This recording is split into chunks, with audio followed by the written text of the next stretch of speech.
សួស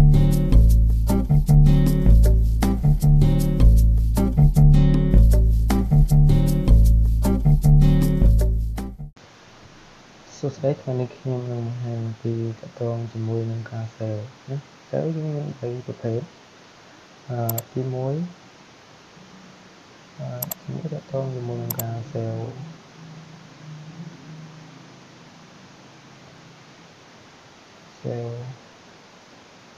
នៅទី2តកតងជាមួយនឹងការ sale ដែរប៉ុន្តែ sale ហើយចំណុចទី3តកតងនឹងការ sale ដែរគឺ sale គឺទីអាចទីហោថាខ្ញុំមានចំណុចអត្ថបទមួយយើងបានវាយរួចអត្ថបទប៉ុណ្ណឹងយើងធ្វើការ sale ណាដើម្បីរក្សាទុកនៅទិន្នន័យយើងបានវាយបែបនេះណាចំណុចទី1ចាំវិញបើសិនជាយើងបិទអញ្ចឹងវានឹងបញ្ជាក់សួរយើង want to save your change to document អញ្ចឹងមានន័យថាវាយើងចង់រក្សាទុកនៅឯកសាររបស់យើងឲ្យបានវាចូលនឹងដែរទេអញ្ចឹងបើសិនជាយើងពិសេសក៏បែរនេះក៏បានដែរបើសិនជាយើងចង់រក្សាទុកនៅហ្វាល់ថ្មីនេះបើសិនជាដល់ទៅវានឹងបិទកម្មវិធីហើយក៏វានឹងមិនរក្សាទុកនៅឯកសារនេះបើសិនជាចុច cancel យើងអាច access ទីតាំងទៅដែរអញ្ចឹងយើងចូល file មកដើម្បី save វាយើងចង់ save នៅទីនេះទេចូលទៅ file ណាទៅពាក្យ save ណាដើម្បីរក្សាឯកសារនេះណាទៅ browser ហើយបន្តមកអញ្ចឹងយើងចង់កំណត់ទីតាំងទៅលើតកងនឹង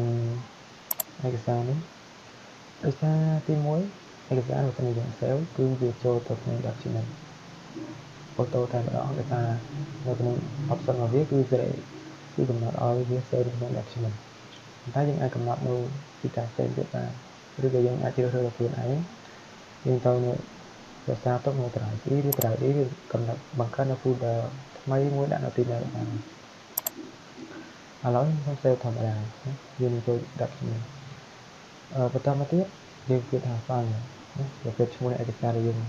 គឺក៏ចំណងជើងឬក៏ប្រធានបទតកតងនឹងឯកសារដែលយើងបានធ្វើយើង save មកតែយើងចង់ថែមមួយទៀតបន្តមកបិទណាបិទមកវានឹងមិនសួរបញ្ជាក់អីទៀតទេដោយសារយើងបាន save រួចហើយឥឡូវដើម្បីទៅរកឯកសារដែលយើងបានវាយនេះចូល My PC ឬ My Computer របស់យើងចូល document តើមកយើងគិតថា save ដែលយើងបាន save មកនេះបើកលើវិញបើកវា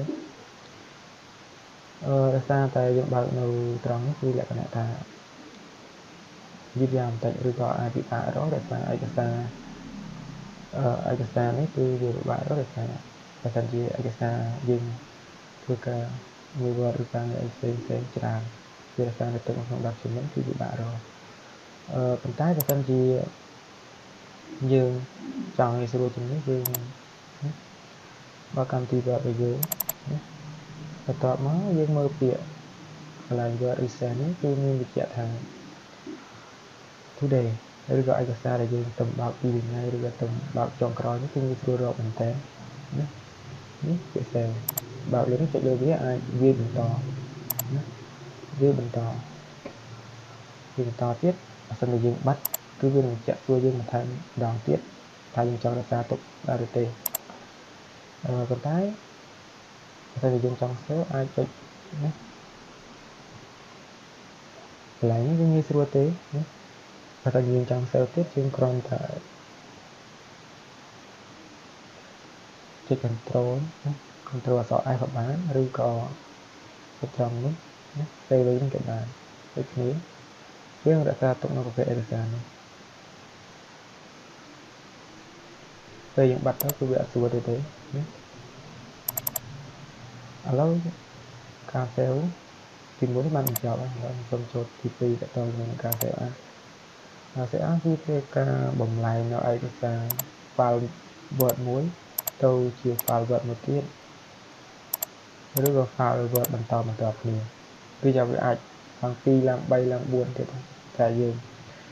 ឥឡូវឧទាហរណ៍ថាយើងវាបន្តណា ប៉ុន្តែសូមបញ្ជាក់ថា save នេះគឺវានឹងបំលែង file ដែលយើងចង់ save as នេះគឺយើងមិនចង់កែសម្រួលទៅលើយើងមិនចង់កែទៅលើទិន្នន័យ file save ចាស់នេះទេគឺយើងចង់បំលែង save as នេះទៅជា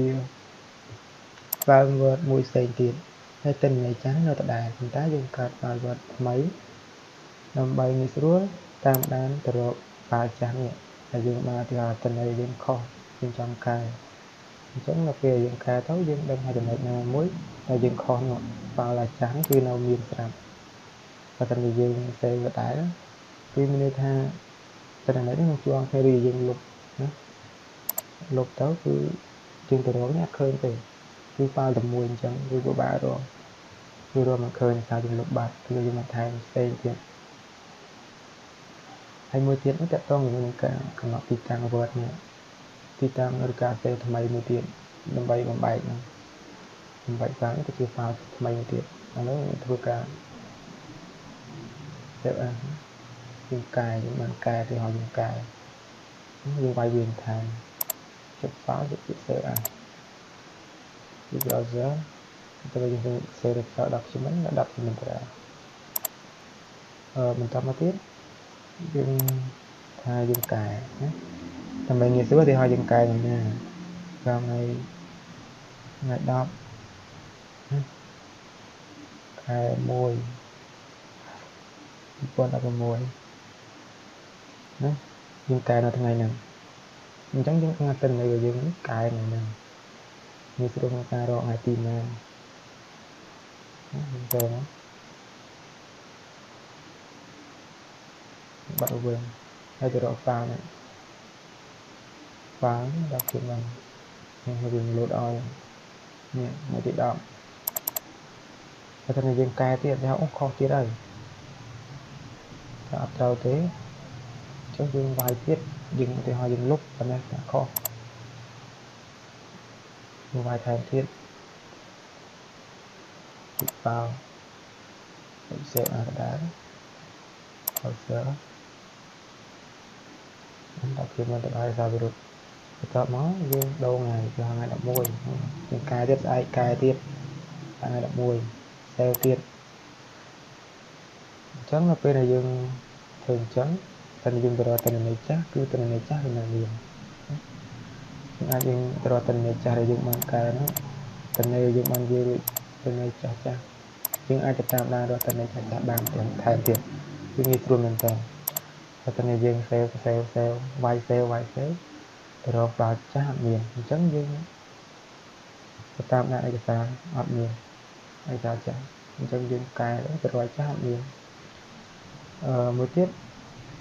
និយាយពីតកងនឹងការ save PDF ណា save PDF សារសំខាន់របស់វាគឺ save វានឹងបង្កើត file មួយទៀតណាប៉ុន្តែសារសំខាន់របស់វាទី1គឺមិនឲ្យគេកែនៅលើទិន្នន័យដែលយើងបាននិយាយរួចនេះយើងបានធ្វើរួច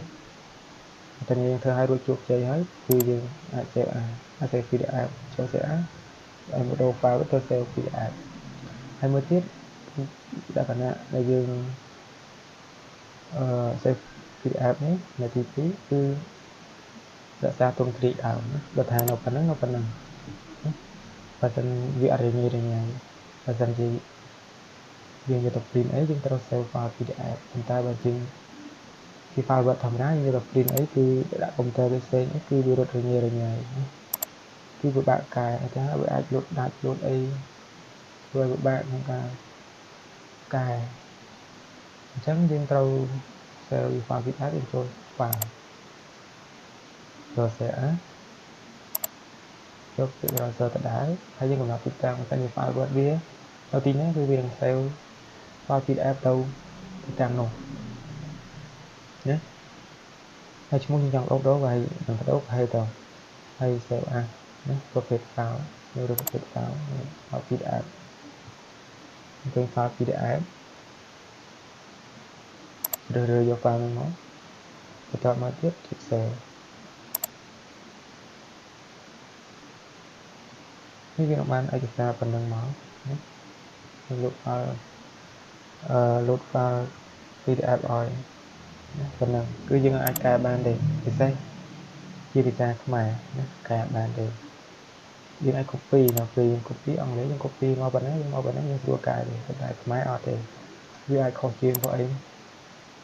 វាអាចយូរជាងវាយវិញមើល save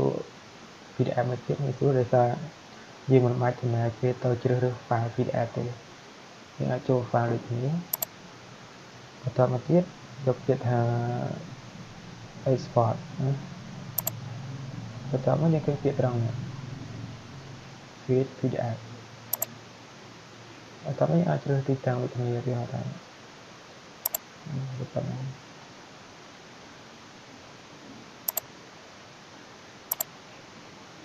តែប៉ុណ្ណឹងដូចបានដូចគ្នាដោយសារយើងអត់ចំណាយពេលទៅដូរប្រភេទ file ទេគឺវាអូតូចុច tablet ដោយសារឈ្មោះដូចគ្នាហើយយើងគិតយ៉ាងវានឹង refresh ទៅលើ file